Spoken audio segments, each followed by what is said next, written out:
So life is improvisation. You know, we can't script it. I once performed with a fever of 104. My understudy was out sick.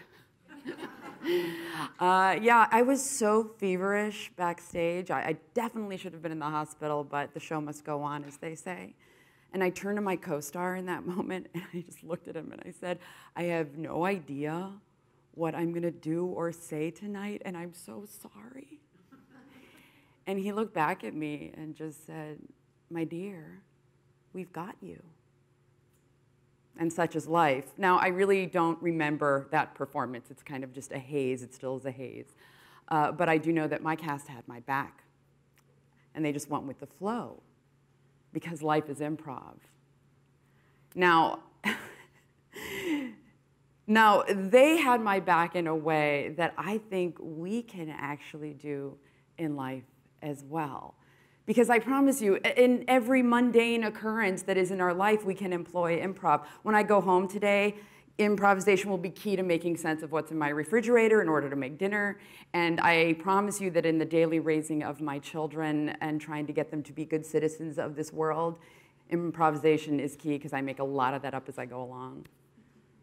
Now, as an actor, I regularly employ improv to reach the core of a role. You know, to really get to the meat of it. Even before script analysis and all that kind of stuff, I use improv. And as a writer, I create worlds on a whim that I fully intend that actors and other artists are going to play in. They're just going to have a blast while they're doing. Because adaptation and mutability are core to that.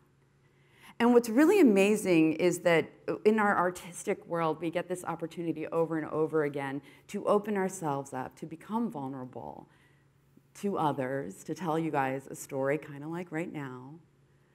And there's this immense joy in that journey. It is a little selfish at times. We get to ride that really cool ride all the time. But there's something also extremely important that's created in that sort of transcendent exchange between audience and performer. It's very ephemeral. It's hope. Hope is what sort of springs out of that moment where we're all sharing breath, sharing molecule. But I posit that if we employ more improvisational themes in our life on a regular basis, what's ephemeral can become enduring. And I, for one, could use some enduring hope. Now, I sometimes hate talking about hope because I feel like people think when I talk about hope, I'm talking about something really schmaltzy, like there's a unicorn farting rainbows, like some ridiculous glitter-filled fairy tale. No, that's not the kind of hope I'm talking about. I'm talking about a kind of hope that is based in reality. One that says, this is what's in front of us, and I want to make it better, so here's how I'm going to make it better. And that's a different kind of idea of hope. One, I think, that ties into improvisation. Now, the first rule of improvisation you may have heard before, it's called yes and. Now, there's going to be people who say, no, Helen, the first rule of improv is to never say no, to never deny. But I actually like to look at the additive nature of this rule, yes and. It means that when you're confronted with a choice, whether or not you like the choice, whether or not you agree with the choice, you accept the choice, yes, and then you further it, and, yes, and. So before I became a writer or a director, I was an actor on stage. I still do it from time to time. And I always thought that my best performance was actually the very first day that we were all sitting around the table with the script in hand. No rehearsal yet, just a bunch of actors in a room. The director hadn't even said anything yet. Designers sitting on the side, here we are with script, because all the choices were so pure. They were so honest and true. There we were, just making a choice, and whatever was made, the next person picked it up and said, yes, and we'll go along with whatever you say. It was a perfect improvisational rule of yes and in effect. And then we would go on into, you know, script analysis, and we'd get on our feet and stage, add costumes, tech, lights, all that incredible stuff that makes it so awesome to go to live theater. And it was always like we were hearkening back, remembering those first bold choices that we made in the room and building on those over and over again. because the yes and is powerful. I teach improv to little guys, really little guys actually. They're amazing improvisers. And I play this really simple game called Yes and. Now, I won't make you play it. Don't look terrified out there. But you know, they'll be in a circle, and I'll just look to little Lucy, and I'll say, all right, I'm going to start a story. And I'll say, whatever, like I'm making this up right now for you. There was a chicken named Henrietta. And I'll look at little Lucy, and I'll say, go ahead. And she'll say, yes. And Henrietta loved to sing opera. And she was the best opera singer in the world, and she'll pass it on, yes, and, all the way around the circle until we've created a big story together. And what's really amazing about kids is that they do immediately what we have to reteach ourselves as adults to do. They add detail to stories. And there is treasure in the details. I mean, Henrietta, or whatever, an opera singer, maybe she became an accountant, I don't know, but they will add that wonderful detail. And when you find magic in the mundane, when you find magic in the details, it makes everything better. It makes the big ideas richer. It makes the big projects sexier. It makes the big problems have a little levity. It's an amazing thing to be able to laugh at a really big problem. Keep finding the treasure in the little things. It's a gift. Now, the next really big rule of improv that we need to employ in life, at least I believe, and I try to employ in life, is that we need to accept our given circumstance. And this may sound like, duh, Helen, I know where I am. I'm at work, or I'm at play, or I'm at whatever. I can accept my circumstance, but I don't think it's as easy as that. Because accepting your given circumstance means sometimes accepting like something that's the worst. The worst.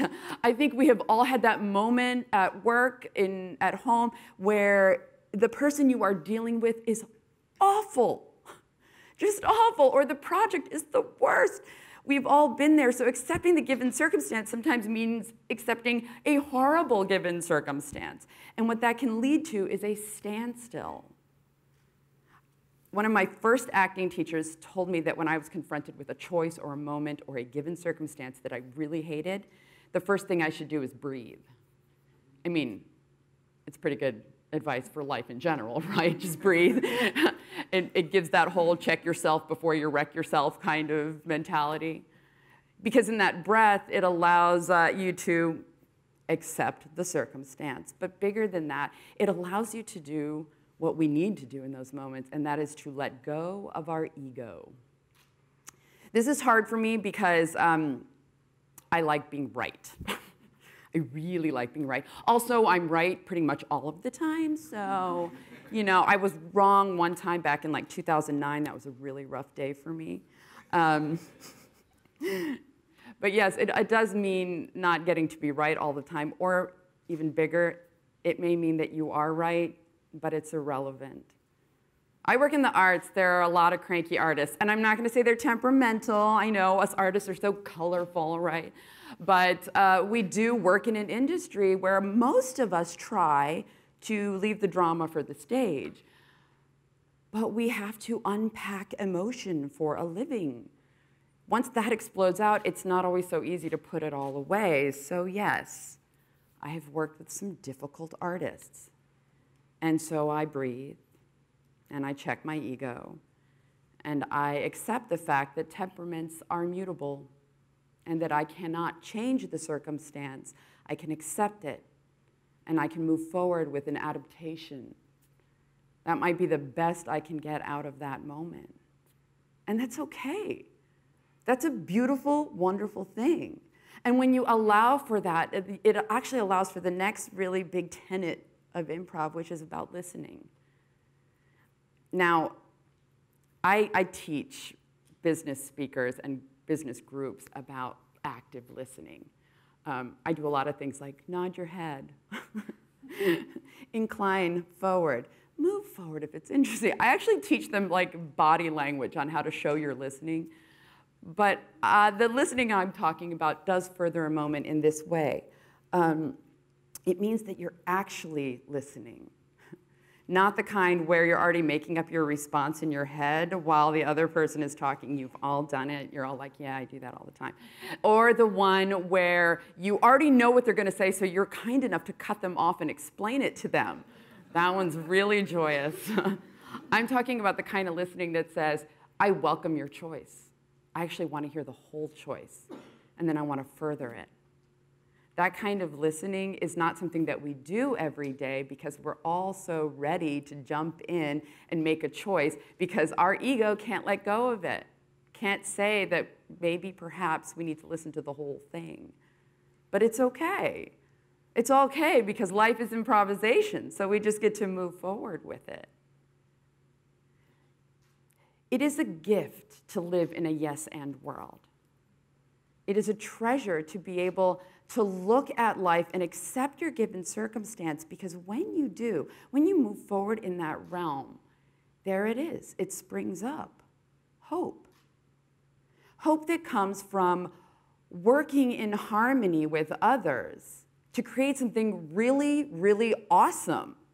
It's a kind of hope that can lead toward happiness. And I'm not saying it leads to happiness. It might lead toward it. I actually think that Americans are kind of cursed when it comes to happiness. And not, hear me out on this.